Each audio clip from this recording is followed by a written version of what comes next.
할렐루야. 오늘 할렐루야 찬양대의 이 찬양처럼 하나님이 우리를 지명하여 오늘 이곳에 부르신 줄 믿습니다. 이제 무더운 날씨가 조금씩 꺾여가는 것을 느끼는 것 같습니다. 아침 저녁으로 이제 선선한 바람이 조금씩 이제 불어오긴 시작하는데요. 이제 곧 있으면 입추가 이제 다가오고 또 이제 하나님께서 우리에게 또 귀한 결실의 계절로 인도해 주실 것입니다. 아무리 생각해도 교회가 제일 시원한 것 같아요. 그러시죠?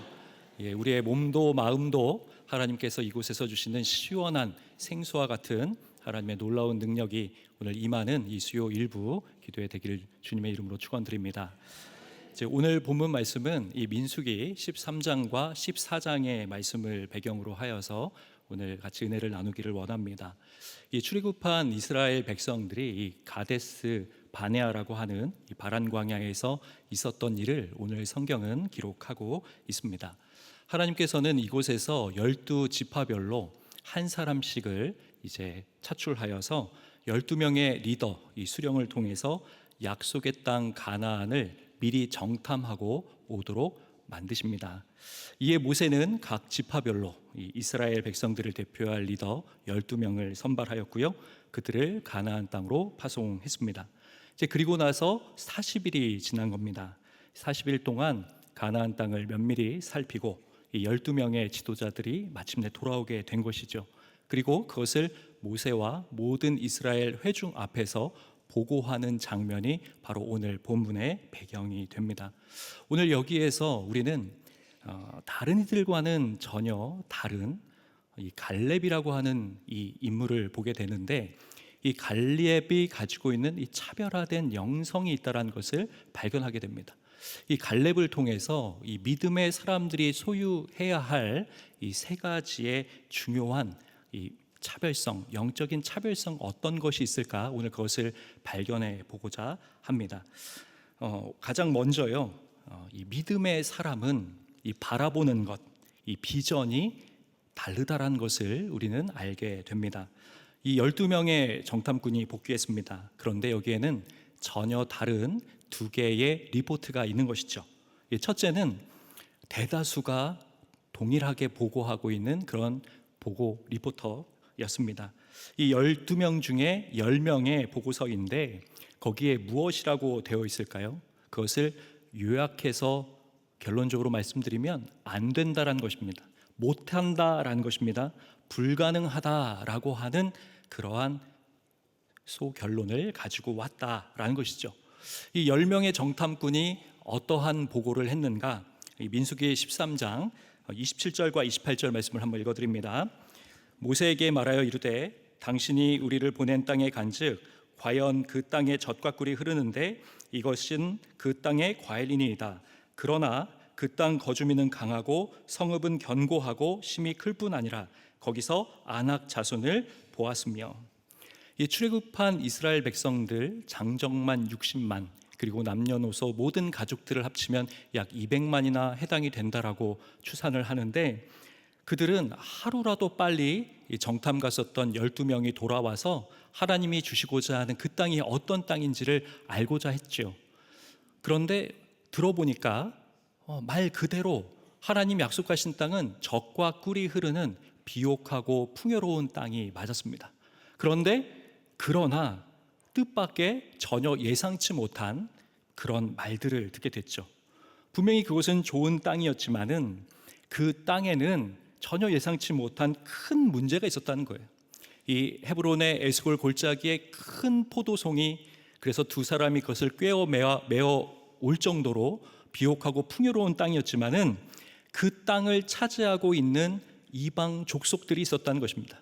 그런데 그들은 너무나 강대해 보이고 그 성읍은 너무 견고하고, 그리고 이들을 큰 두려움에 빠지게 만드는 거인 자손인 아낙 자손들이 그것을 차지하고 털을 잡고 있었다는 것이죠.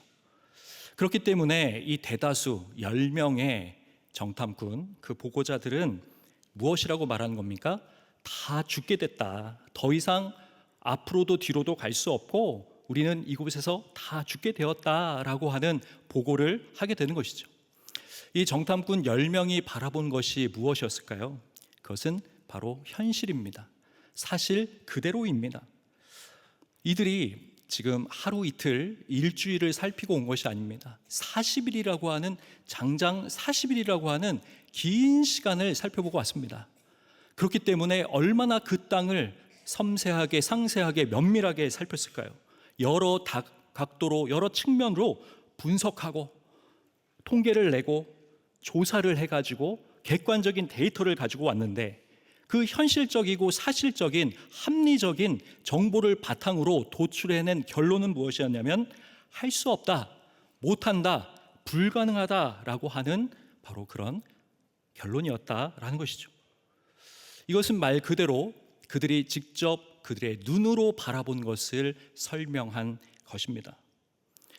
이들에게 지금 중요한 것이 하나 빠져 있죠. 그들의 눈으로 현실 그대로를 직시했지만 그들이 빠뜨리고 있는 것이 있습니다. 그것은 바로 하나님, 여호와 하나님입니다.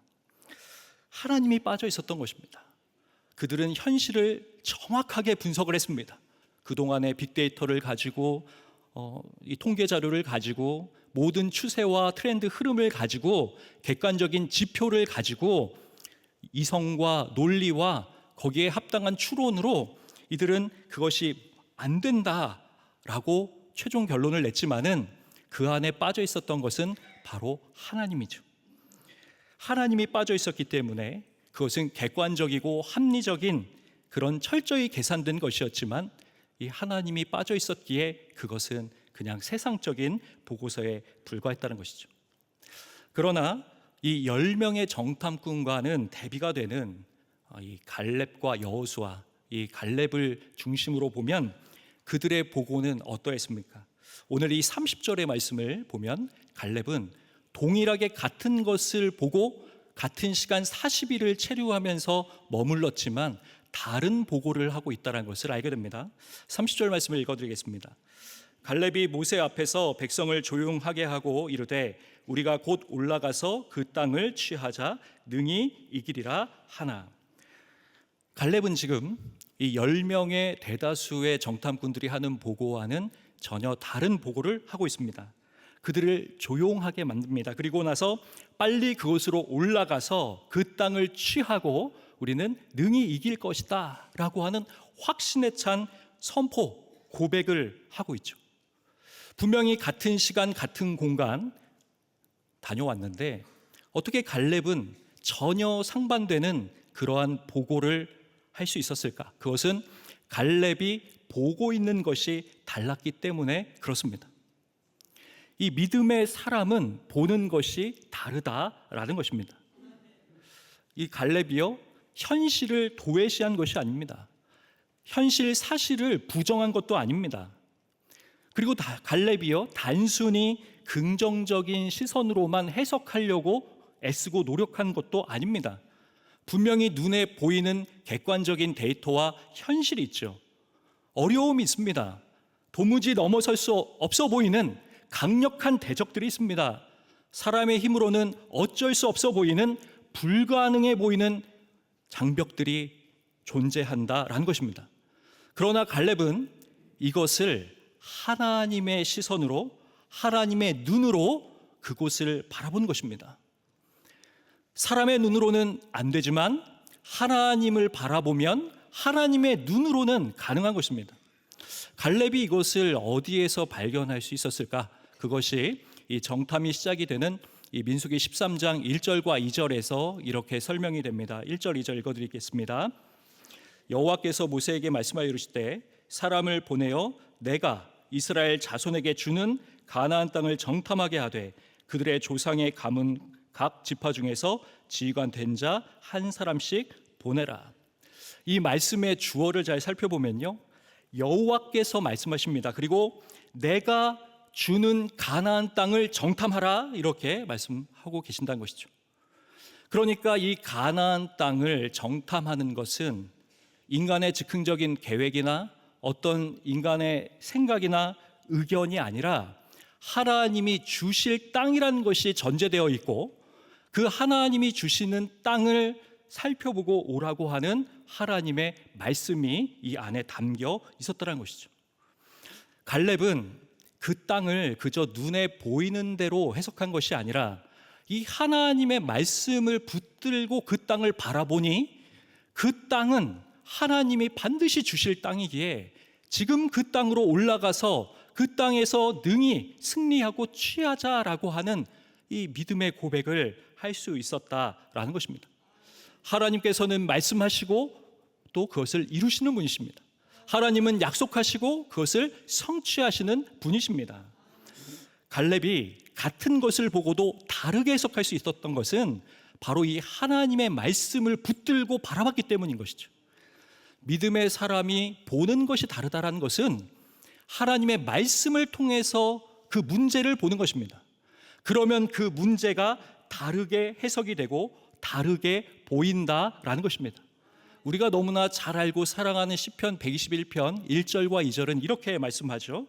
내가 산을 향하여 눈을 들리라. 나의 도움이 어디서 올까?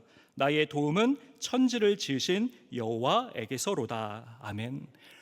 우리의 사방팔방이, 우리의 모든 주변이 다 막힌 것 같을지라도, 진퇴양난의 그 위기의 순간일지라도 하나님을 바라보면, 하늘을 열린 하늘을 향해 바라보면 하나님의 에베네셀 되신 도움이 임하게 된다라고 하는 시편 기자의 고백입니다. 출애굽한 이스라엘 백성들이 앞에는 홍해가, 뒤에는 바로의 마병과 군대가 쫓아와서 앞으로도 뒤로도 갈 수 없는 그 상황 가운데 모두가 끝났다라고 생각했지만 하나님의 생각은, 하나님의 계획은 그 홍해를 가르시는 것이 하나님의 계획이었던 것이죠. 사람으로서는 생각할 수 없었지만 하나님의 이 능력은, 하나님의 시선은 바로 이 문제를 해결하는 그 길에 있었다라는 것입니다. 우리의 삶 가운데서도 마찬가지입니다. 우리의 삶에 도무지 넘어서지 못할 것 같은, 인간의 힘으로 도저히 풀 수 없을 것 같은 그런 문제들이 산적해 있지는 않으십니까? 그때 우리가 해야 될 일은 믿음의 눈을 드는 것입니다. 믿음의 눈이 열리는 것입니다. 그리고 하나님의 말씀을 붙들고 하나님을 바라보는 것입니다. 그러면 하나님이 그 일을 책임져 주십니다. 하나님이 해결해 주십니다.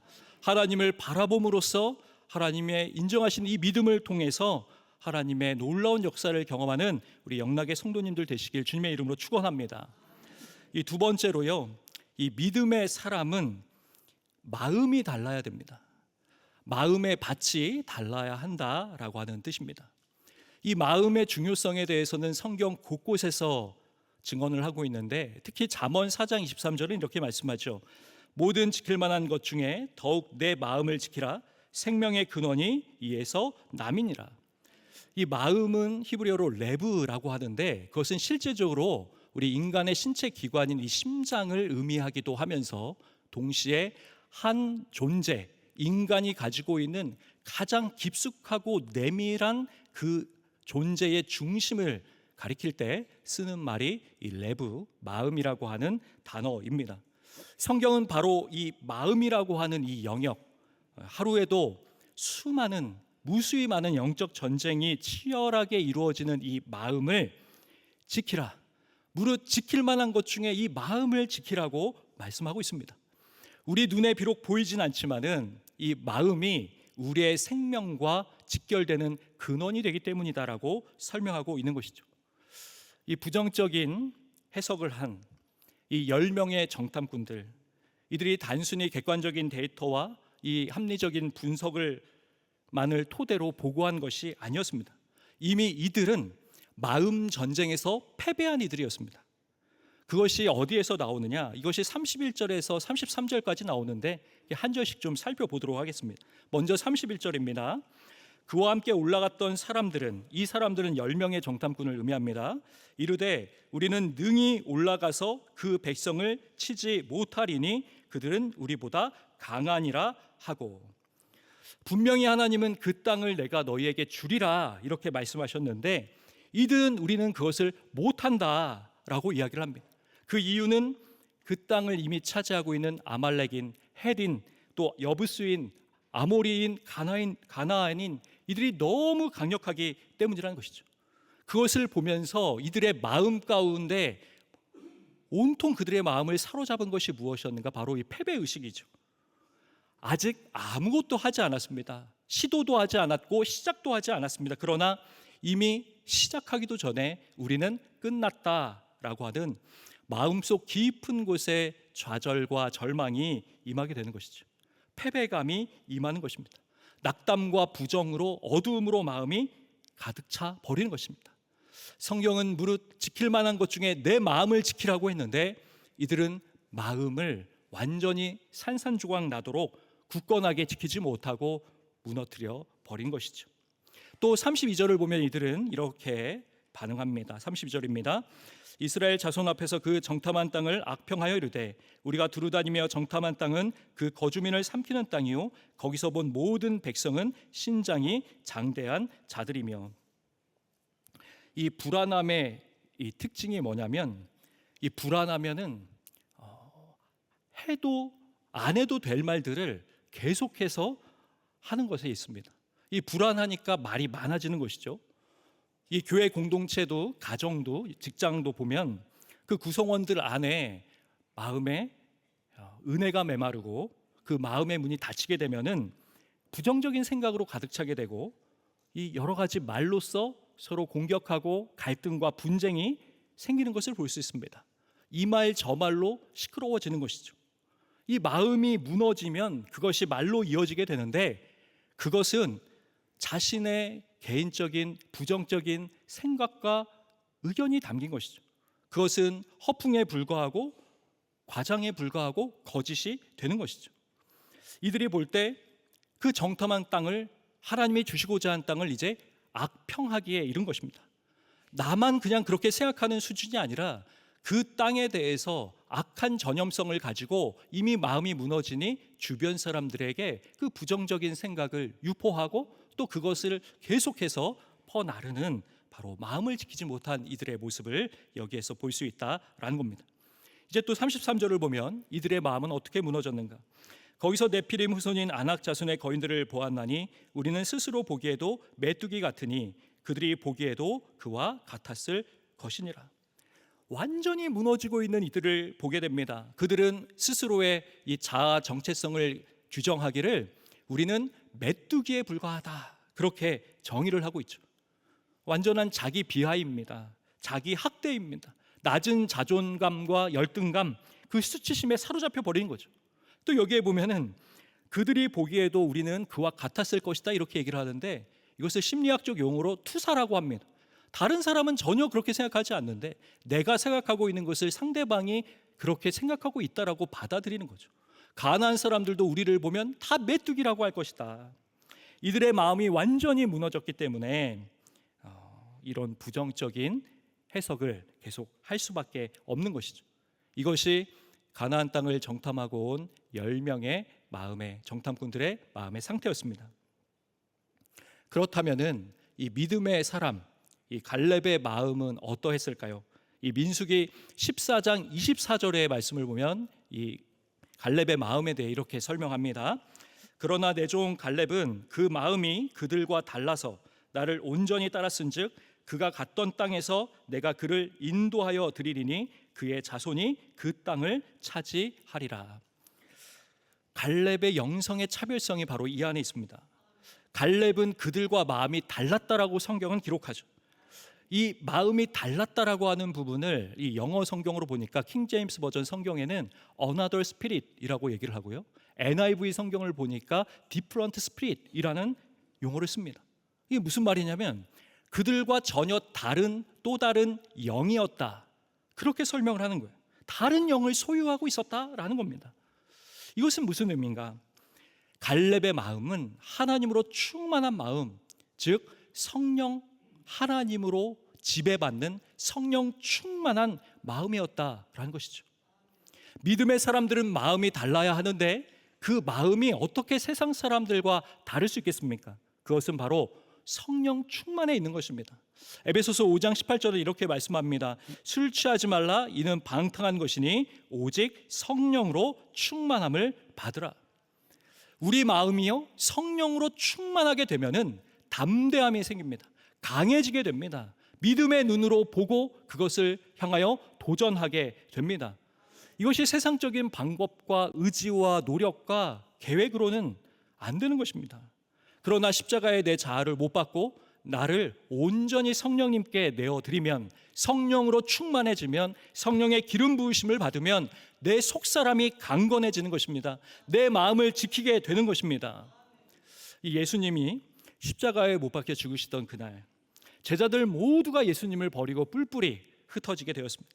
모두가 소심한 겁쟁이, 자신의 생명이 너무나 두려운, 죽는 것이 두려운 그런 패배자가 되었죠. 마음의 공포와 두려움이 그들을 사로잡았습니다.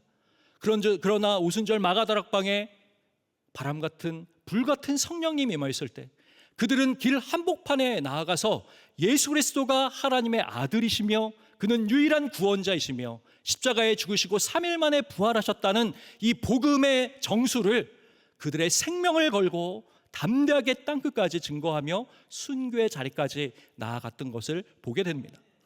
어떻게 우리의 마음을 지킬 수 있을까? 어떻게 우리의 마음이 이 세상 사람들과는 다른 영이 될 수 있을까? 그것은 우리가 성령을 따라 행하며 성령의 충만함을 사모하며 성령의 기름 부으심 가운데 있을 때에 어떤 박해와 환란이 있더라도, 어떤 불가능한 장벽이 있다 할지라도 하나님 부르시는 곳까지 순종해서 나아가게 되는 은혜가 임한다는 것입니다. 이 하나님께서는 다른 사람들과 마음이 달랐던 이 갈렙을 사용하셨습니다. 그리고 그를 약속의 땅 가나안 땅으로 들여보내셨고 그의 후손들이 그 땅을 차지하도록 누리도록 만드셨습니다. 오늘 이 마음이 달랐던 갈렙처럼 우리 영락의 모든 성도님들의 마음이 새로워지시기를 주님의 이름으로 축복합니다. 그래야 하나님이 약속하신 가나안 땅의 축복과 유업이 우리 가정과 자녀손들 가운데 대대로 이어지시길 주님의 이름으로 축원드립니다. 이 세 번째로요, 이 믿음의 사람은 말이 달라야 합니다. 언어가 달라야 한다라는 것입니다. 이 말에는 힘이 있습니다. 말에는 권세가 있습니다. 이 언어라고 하는 것은 단순한 의사소통 수단과 도구라고 하는 것 그 이상입니다. 언어는 그 사람의 영혼의 내면의 세계를 반영해서 드러내줄 뿐만 아니라 그 사람의 입술을 통해서 전달된 말은 나 자신은 물론 주변 사람들에게까지 영향을 끼친다는 것입니다. 그 말은 부메랑처럼 돌아와서 부정적이든 긍정적이든 나에게도 영향을 끼치고 주변에 있는 공동체에도 영향을 끼치는 강력한 힘이 있다는 것이죠. 그래서 성경의 잠언은 죽고 사는 힘이 바로 이 혀의 권세에 있다, 이렇게 설명도 하죠. 말은 우리를 살리기도 하고 죽이기도 하는 결정적인 열쇠가 됩니다. 이 40일간 가나안 땅을 정탐하고 돌아온 이 10명의 정탐꾼의 악평이 이스라엘 공동체에 어떤 영향을 주게 됐을까요? 이 민수기 14장 1절에서 3절의 말씀을 읽어드립니다. 온 회중이 소리를 높여 부르짖으며 백성이 밤새도록 통곡하였더라. 이스라엘 자손이 다 모세와 아론을 원망하며 온 회중이 그들에게 이르되 우리가 애굽 땅에서 죽었거나 이 광야에서 죽었으면 좋았을 것을 어찌하여 여호와가 우리를 그 땅으로 인도하여 칼에 쓰러지게 하려 하는가? 우리 처자가 사로잡히리니 애굽으로 돌아가는 것이 낫지 아니하랴. 이것이 말이 가지고 있는 강력한 영향력입니다. 이 10명의 리더가, 정탐꾼들이 그들이 가지고 있던 이 불안과 두려움, 걱정과 염려와 절망을 그들에게 퍼뜨리니까, 악평하게 되니까 그것이 전혀 제어되지 않고 그대로 이 백성들에게 전염이 돼가지고 한없이 증폭되는 걸 볼 수 있죠. 이스라엘 온 회중이라고 했습니다. 200만이 넘는 이들이 하늘을 향해 동시에 부르짖습니다. 그리고 잠도 자지 않으면서 밤새 울며 통곡합니다. 이 하나님 앞에 간절히 간구하는 그런 철야 기도도 아니죠. 하나님을 향한 원망과 분노를, 그냥 절망과 슬픔을 쏟아놓고 있는 겁니다. 그랬더니 그들의 입술에서 무엇이 튀어나옵니까? 이 광야에서 그냥 죽었으면 좋았을 것을, 차라리 애굽 땅으로 돌아가는 것이 더 낫지 않겠느냐, 거침없이 자신의 감각적으로 느껴지는 말들을 그냥 내뱉어 버린다는 것이죠. 우리에게 어떠한 원망과 불평할 그럴 마음이 들 때 그것을 잠시 우리의 마음이 스쳐갈 수는 있지만은 그것을 말로 이야기하는 것은 전혀 다른 차원이 됩니다. 하나님을 향한 이 원망과 불평, 불신, 불만, 그것들을 이들은 밤새도록 하나님 앞에 쏟아놓으며 차라리 죽는 것이 낫겠다, 그렇게 이야기를 하는 것이죠. 우리나라 속담 가운데 말이 씨가 된다라는 얘기가 있죠. 정말 이것은 아주 통찰력을 가지고 있는 속담입니다. 그 말이 마치 씨앗, 씨드가 돼가지고 그 말을 심게 되면은 결국 그 말로 말미암아 결과를 그대로 얻게 된다라는 겁니다.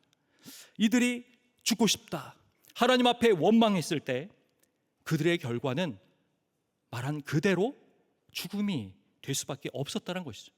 이 민수기 14장 27절 28절에서 하나님께서는 하나님을 멸시하는 이들을 향하여 이렇게 말씀합니다. 27절 28절입니다. 나를 원망하는 이 악한 회중에게 내가 어느 때까지 참으랴. 이스라엘 자손이 나를 향하여 원망하는 바 그 원망하는 말을 내가 들었노라. 그들에게 이르기를 여호와의 말씀에 내 삶을 두고 맹세하노라. 너희 말이 내 귀에 들린 대로 내가 너희에게 행하리니. 하나님 뭐라고 말씀하시냐면, 내가 맹세하는데 너희 말이 내 귀에 들린 대로 너희에게 그대로 행해 주겠다, 하나님 말씀하시는 거예요.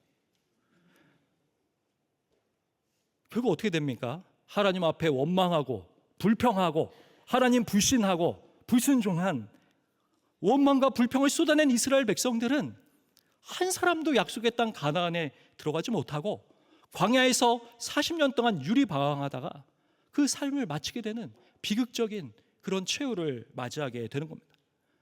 그런데 이 믿음의 사람 갈렙은 어떤 고백을 하고 있을까요? 이 민수기 14장 9절에 보면 이렇게 얘기를 합니다. 다만 여호와를 거역하지 말라. 또 그 땅 백성을 두려워하지 말라. 그들은 우리의 먹이라. 그들의 보호자는 그들에게서 떠났고 여호와는 우리와 함께 하시느니라. 그들을 두려워하지 말라 하나. 이것이 갈렙의 믿음의 사람의 언어였고 선포였다. 두 가지를 얘기를 합니다. 두려워하지 말라. 그들은 우리의 먹이에 불과하다. 두 번째, 하나님이 우리와 함께 하신다. 그러므로 반드시 우리가 그것을 취하고 승리할 것이다. 하나님을 향한 갈렙의 절대 신뢰의 고백이고 하나님의 이 말씀을 기반으로 해서 흔들리지 않는 이 믿음의 선포를 하고 있는 것이죠. 이것이 믿음의 사람이 가진 영적인 기상이고 영적인 호기입니다. 결국 이들이 말한 대로 갈렙과 여호수아만이 가나안 땅으로 들어가게 됩니다. 갈렙이 얘기했던 대로 그가 뭐라고 합니까? 두려워하지 말라. 그들은 먹이라. 하나님이 가나안 땅으로 진군하는 이 이스라엘 공동체를, 이 가나안 족속들을 다 간담이 서늘하게 만드셔서 두려움에 떨게 만듭니다. 말한 대로 이 갈렙이 두려워하지 말라 말했더니 주변이 두려워하게 되는 일들이 발생하는 거죠. 여호와가 우리와 함께 하신다 고백을 했더니 하나님이 친히 군대 장관이 되어주셔서 가나안 땅 모든 전쟁에서 하나님이 동행해 주시며 승리를 주시는 은혜를 취하게 된다라는 것입니다. 우리의 입술을 잘 점검하기 원합니다. 우리의 말의 내용을 잘 살피셔야 됩니다. 하나님의 말씀에 기반한 그것이 믿음의 언어인가? 하나님이 기뻐하시는 축복과 사랑과 희망과 격려의 언어인가?